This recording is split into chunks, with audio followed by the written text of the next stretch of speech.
Welcome to the access knowledge. आज के video में हम स्टार्ट करने जा रहे हैं जनरल साइंस। और जनरल साइंस में जो हमारा पहला टॉपिक स्टार्ट होगा वो होगा बायोलॉजी। बायोलॉजी स्टार्ट जो हम करने जा रहे हैं, और उस स्टार्टिंग में सबसे पहले हम एक चीज को समझने की कोशिश करेंगे।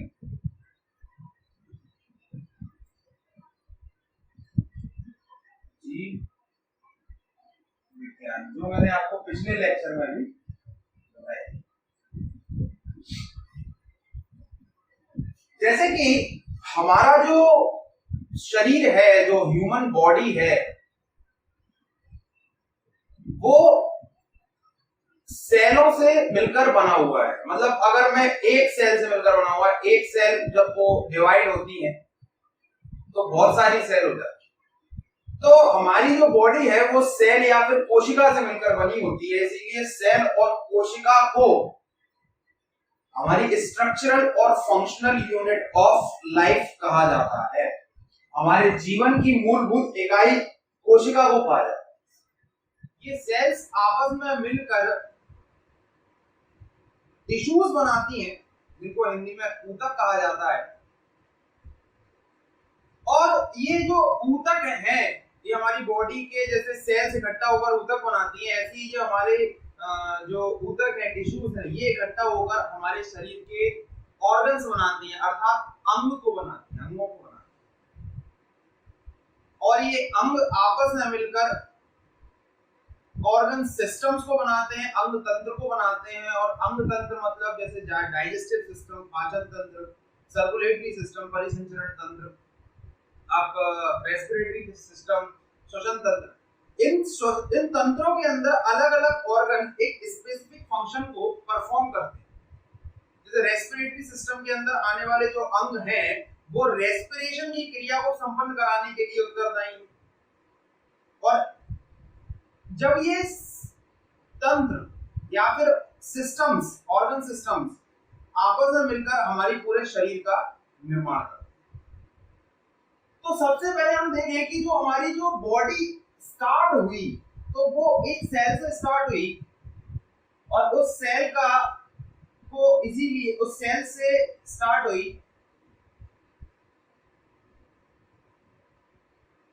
वो सेल आपस में जब इकट्ठी हुई तो उसने एक नई चीज बनाई जिसका नाम है टिश्यूज।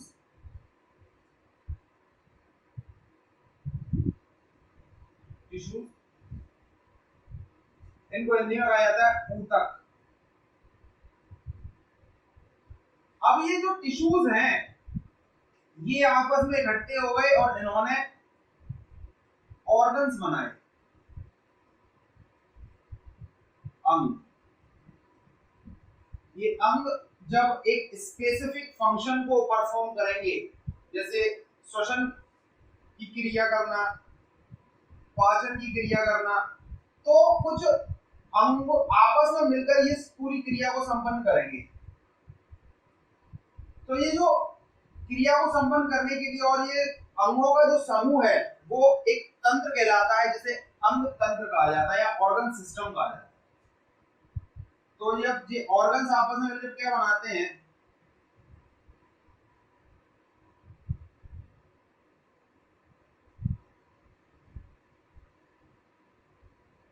अंग तंत्र। और जो ऑर्गन सिस्टम, जब पूरी बॉडी के ऑर्गन सिस्टम आपस में मिल जाते हैं तो उनको कहा जाता है पूरी बॉडी। जैसे digestive system, nervous system, endocrine system, respiratory system, circulatory system, ये सारे के सारे जब आपस में मस्कुलर सिस्टम, आपका स्केलेटल सिस्टम, ये सारे के सारे सिस्टम जब आपस में मिल जाते हैं, जब ये मिले ये बना, ये मिली ये बना, ये मिले ये बना, अब ऐसे ये सारे के सारे मिल जाएंगे तो क्या बनेगा, हमारी बॉडी या फिर हमारा शरीर। तो आप ये कह सकते हैं कि बनना या चीज स्टार्ट कहां से हुई, सेल से हुई। किसी के सेल को बेसिक यूनिट ऑफ लाइफ कहा जाता है, जीवन की मूलभूत इकाई। जीवन की मूलभूत इकाई कहा है।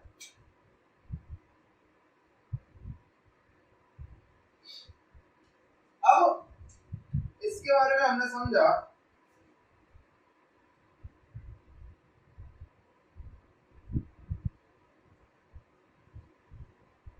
अब हम बायोलॉजी के अंदर हमने जब इंट्रोडक्शन लेक्चर में देखा था कि बायोलॉजी में सबसे ज्यादा इंपॉर्टेंट पार्ट आता है ह्यूमन फिजियोलॉजी, और वो ह्यूमन फिजियोलॉजी में हम स्टार्ट करेंगे सबसे पहले सर्कुलेटरी सिस्टम। और सर्कुलेटरी सिस्टम को मैंने बताया था कि in human physiology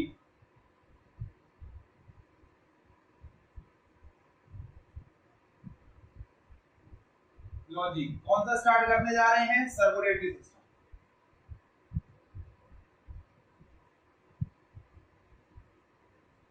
circulatory system में कौन कौन सी चीज हमको पढ़नी थी?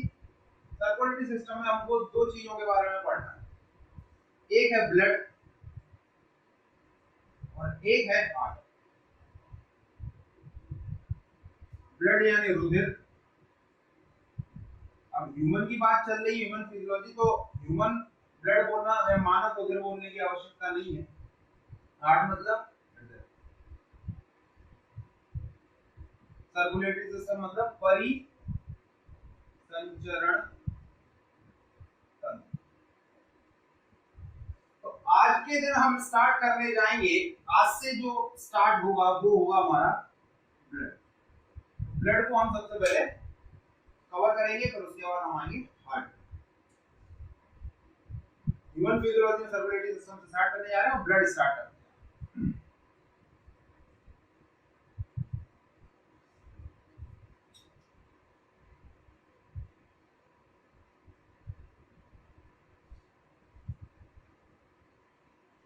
टॉपिक का नाम है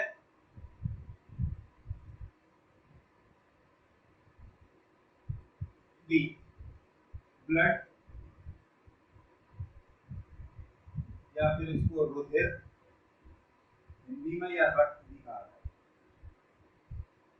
सबसे पहले तो हम देखें कि जैसे मैंने आपको बताया कि बायोलॉजी में बायो मीन्स लिविंग और लॉजी का मतलब जो होता है वो स्टडी होता है।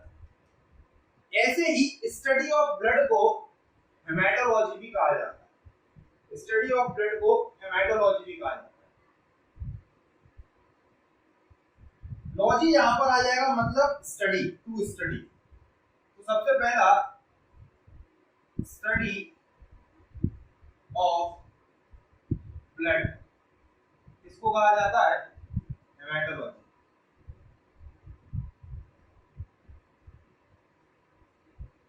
स्टडी ऑफ ब्लड कहा जाता है हेमेटोलॉजी। इसमें हेमेट मींस होता है ब्लड और लॉजी मतलब होता है स्टडी। हेमेट मींस होता है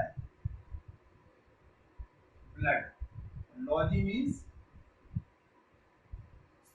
study of blood is known as haematology. दूसरी चीज बात करें कि ब्लड हमारी बॉडी के अंदर एक connective tissue, blood is a connective tissue. कुछ फैक्ट है जिनके बारे में हम पूरा और फिर इंट्रोडक्शन बताऊंगा कि ब्लड का काम क्या होता है। तो blood is a connective tissue, या फिर कनेक्टिव टिश्यू को मतलब संयोजी ऊतक।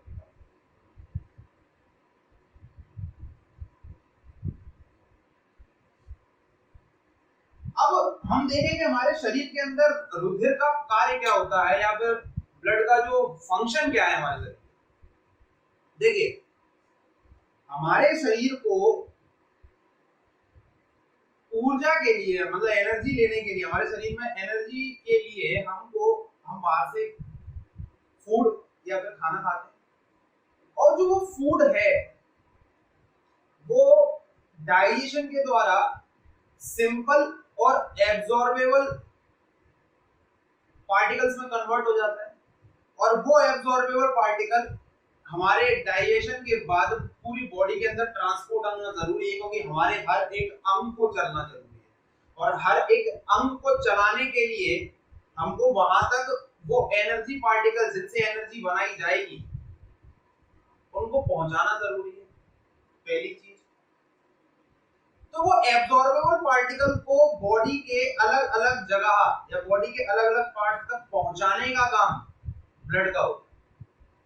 हम जब सांस अंदर लेते हैं तो एयर अंदर ली, बट हमारा जो लंग्स है वो लंग्स में जाती है एयर, और लंग्स में केवल और केवल उस एयर में से ऑक्सीजन को लेना और ऑक्सीजन को पूरी बॉडी में ट्रांसपोर्ट कराना और पूरी बॉडी से बॉडी के डिफरेंट पार्ट्स तक ट्रांसपोर्ट कराना। ऑक्सीजन को कहां से? लंग्स से।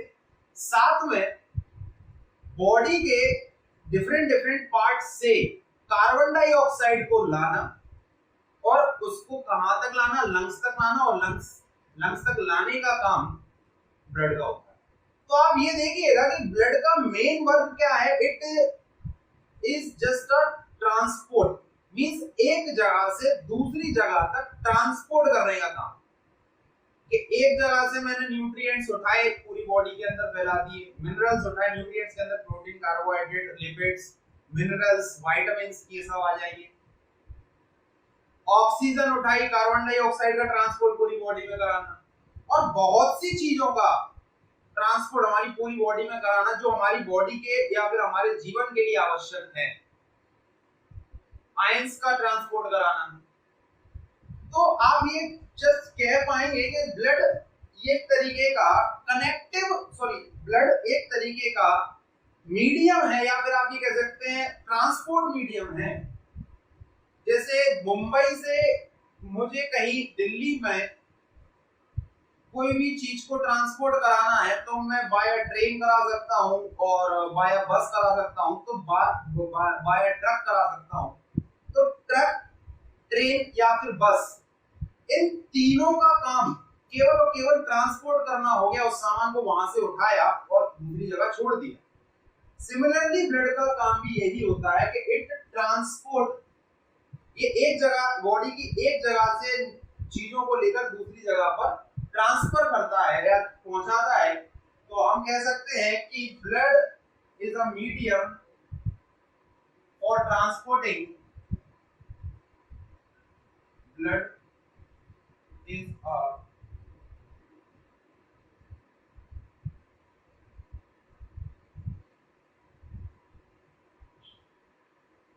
blood is a medium for transporting different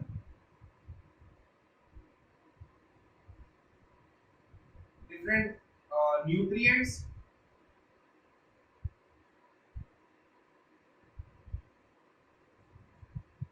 oxygen, carbon dioxide, ions, minerals, etc. from from one part to another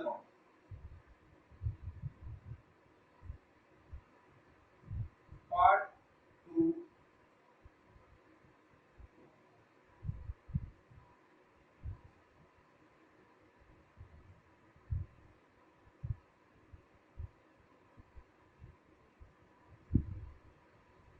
of human body। Blood एक ऐसा मीडियम है, एक ऐसा माध्यम है जो कि अलग अलग प्रकार के न्यूट्रिएंट्स, पोषक तत्व, oxygen, carbon dioxide, ions, minerals, इनको बॉडी के एक भाग से दूसरे भाग तक ट्रांसपोर्ट करने का काम करता है। ये होता है ब्लड। जनरली कुछ फैक्ट्स की बात करें, this is a function of blood. ये जो है पूरा का पूरा इज अ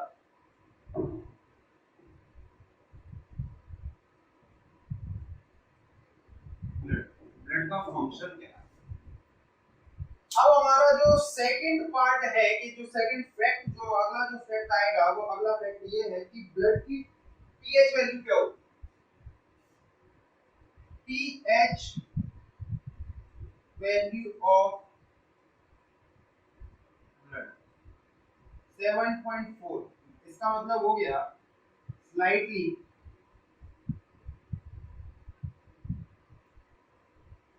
बेसिक।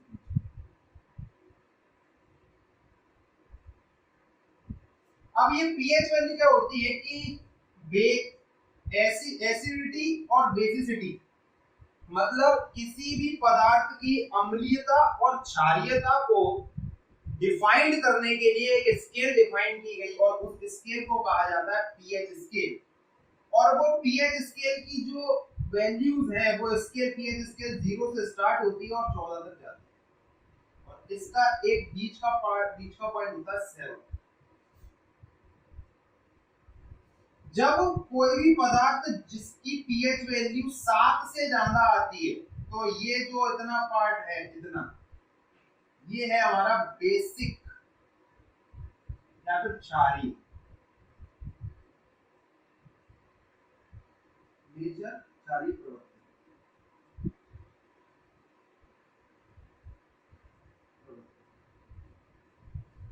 और जब किसी भी पदार्थ की पीएच वैल्यू 7 से नीचे आती है या फिर 0 से 7 के बीच में है, तो वो होती है आपकी अम्लीय या फिर एसिडिक नेचर।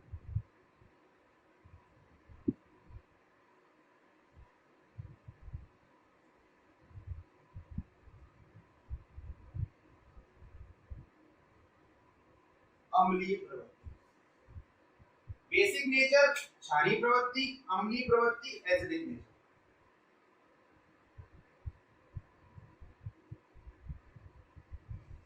तो हमारा जो पीएच वैल्यू है ब्लड का वो है 7.4। अब 7 से थोड़ा सा ज्यादा इसीलिए कहते हैं स्लाइटली बेसिक नेचर का है, थोड़ा सा क्षारीय प्रवृत्ति का है, थोड़ा थोड़ा सा क्षारीय प्रकृति का। अब हम अगले पार्ट पे पहुंचे, तो जो ब्लड है,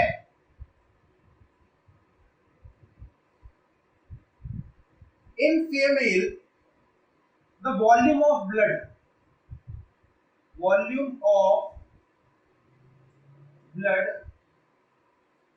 इन मेल्स, पुरुषों में जो रक्त का रुधिर का आयतन है वो कितना होगा, 5 to 5.5 लीटर, और in females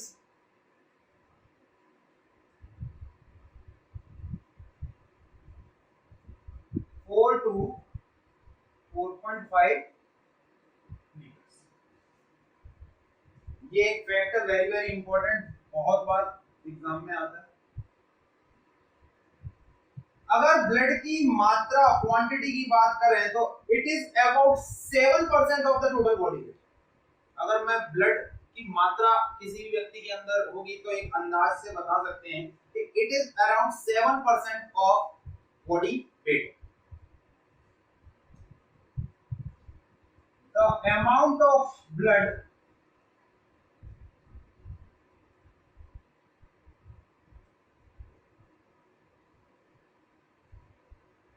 is about 7% of body weight। रक्त की मात्रा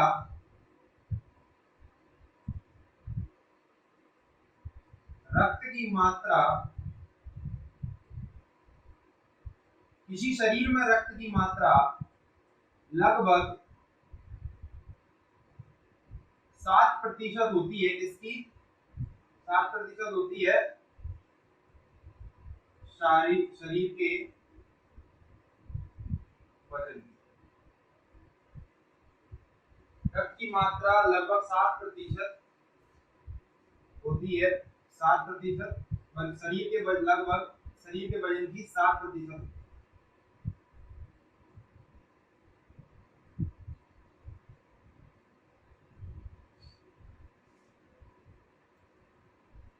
फिर इसके बाद देखें लगभग 7% होती है। इसका मतलब अगर किसी भी व्यक्ति का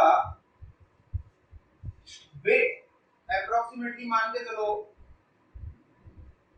100 केजी है या फिर 100 केजी है, तो उसमें ब्लड उसका वेट कितना होगा, वो होगा अप्रोक्सीमेटली 7 kg, तो 7%।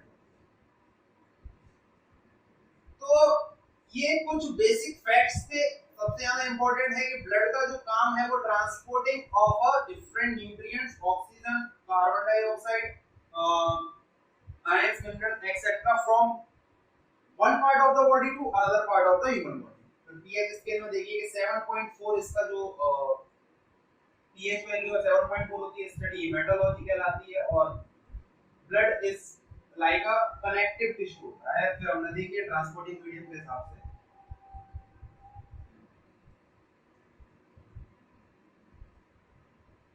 फिर वॉल्यूम ऑफ ब्लड के बारे में देखिए, अप्रोक्सीमेटली 5 टू 5.5 लीटर होता है body weight, sorry body weight नहीं, उसका वॉल्यूम। अब हम कंपोजिशन ऑफ ब्लड के बारे में बात करें। मेनली ब्लड को दो पार्ट में डिवाइड किया जाता है। एक है हमारा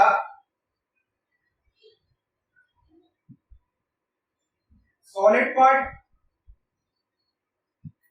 एक है लिक्विड पार्ट। सॉलिड पार्ट यानी ठोस भाग, लिक्विड पार्ट यानी तरल भाग।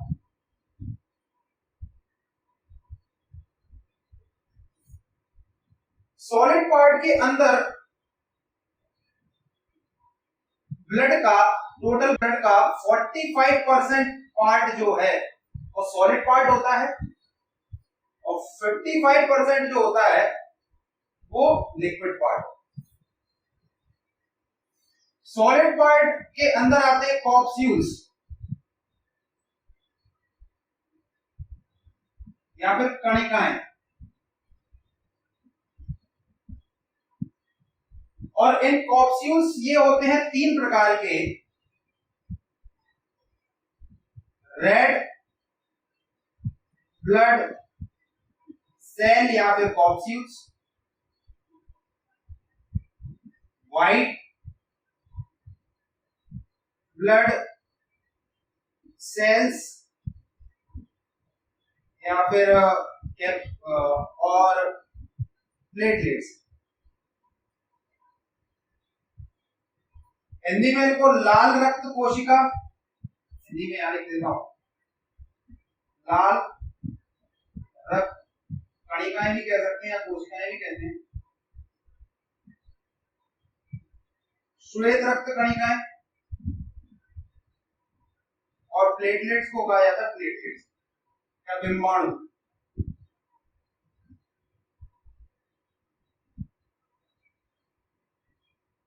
इनके कुछ दूसरे नाम भी होते हैं, जैसे रेड ब्लड सेल्स को हम एरिथ्रोसाइट्स भी कहा जाता है।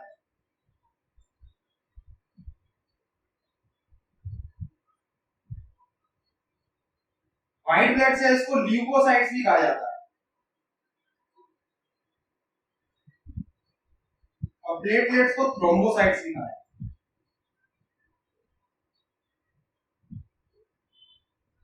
Red blood cells erythrocytes, white blood cells leucocytes और प्लेटलेट्स थ्रोम्बोसाइट्स। ये हमारा सॉलिड पार्ट हो गया। अब लिक्विड पार्ट क्या होता है? लिक्विड पार्ट कहलाता है प्लाज्मा। हिंदी में भी इसको प्लाज्मा ही कहा जाता है।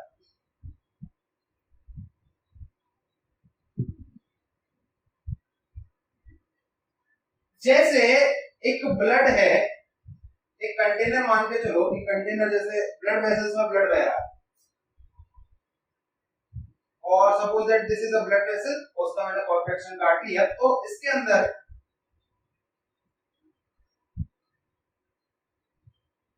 ये जो है ये लिक्विड भरा हुआ है ब्लैक ब्लैक से, ये होता है प्लाज्मा।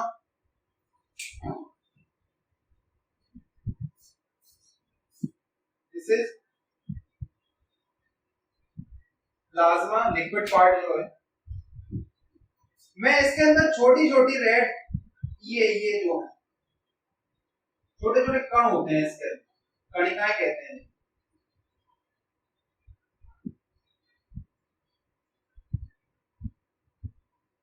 इन छोटे छोटी कणिकाएं जो होती हैं ये सपोज दैट आरबीसी,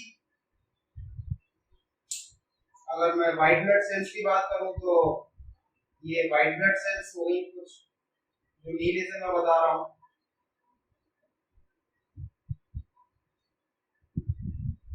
WBC और कुछ प्लेटलेट्स भी इसके अंदर। अब इसके अंदर मैं देखूं तो पूरे ब्लड के अंदर सबसे ज्यादा मेन सेल जो मानी जाती है वो सबसे ज्यादा मेन सेल ऑफ ब्लड है, सबसे ज्यादा मेन सेल ऑफ ब्लड है वो है आरबीसी।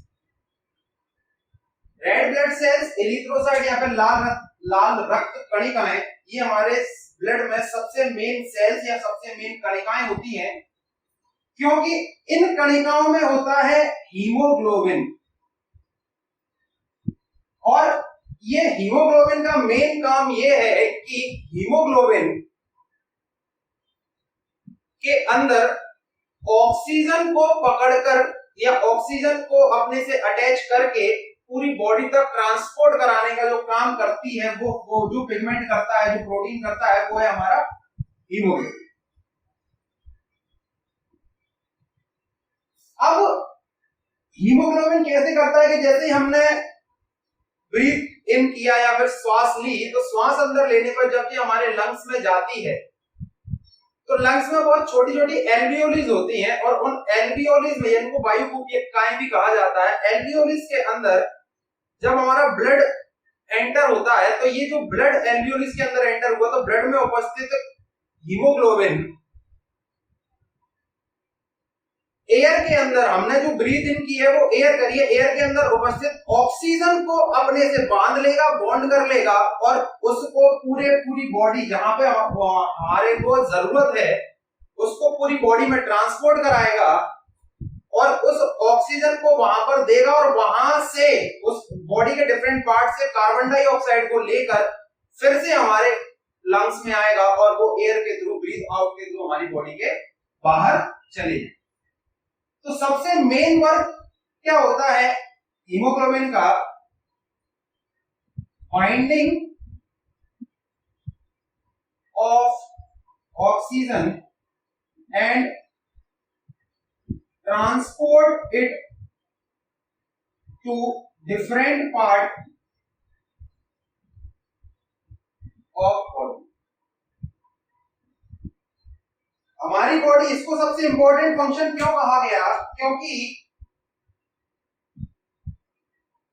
ऑक्सीजन के बिना हमारा जीवन 5 मिनट भी संभव नहीं। हमको कंटिन्यूअस रिक्वायरमेंट होती है ऑक्सीजन की, इसीलिए सांस लेने बिना कंटिन्यूअस रिक्वायरमेंट होती है, क्योंकि हमको एनर्जी की कंटिन्यूअस रिक्वायरमेंट होती है। और ऑक्सीजन का काम हमारी बॉडी के डिफरेंट सेल में उपस्थित एनर्जी मॉलिक्यूल से एनर्जी को जनरेट करने के लिए ऑक्सीजन की बहुत ज्यादा रिक्वायरमेंट होती है, और उन ऑक्सीजन का ट्रांसपोर्ट हीमोग्लोबिन कराता है, और हीमोग्लोबिन आरबीसी में होता है। इसीलिए आरबीसी हमारे ब्लड की सबसे मेन सेल होती है।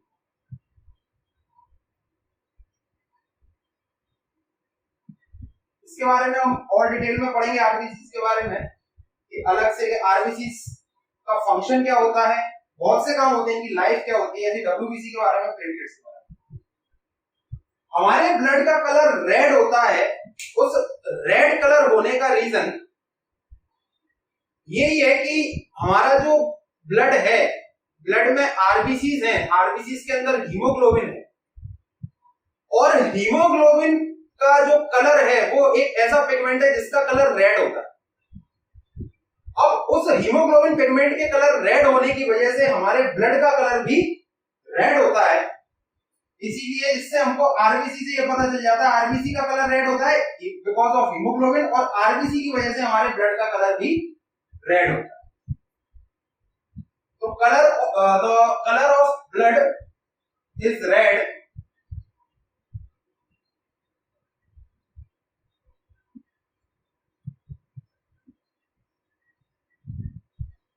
of blood is red due to hemoglobin pigment present in RBCs।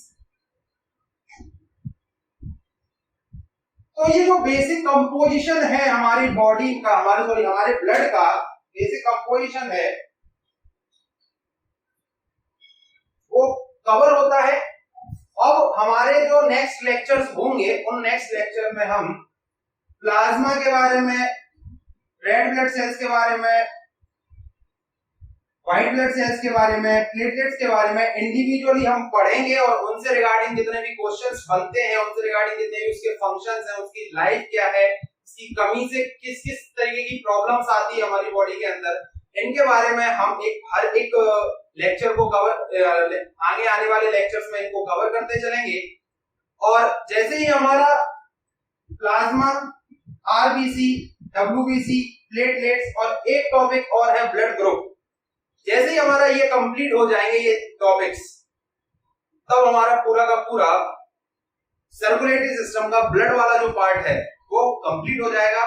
और फिर हम नेक्स्ट सर्कुलेटरी सिस्टम के सेकंड पार्ट हार्ट पे जंप करेंगे। अब हम मिलते हैं नेक्स्ट लेक्चर। Thank you.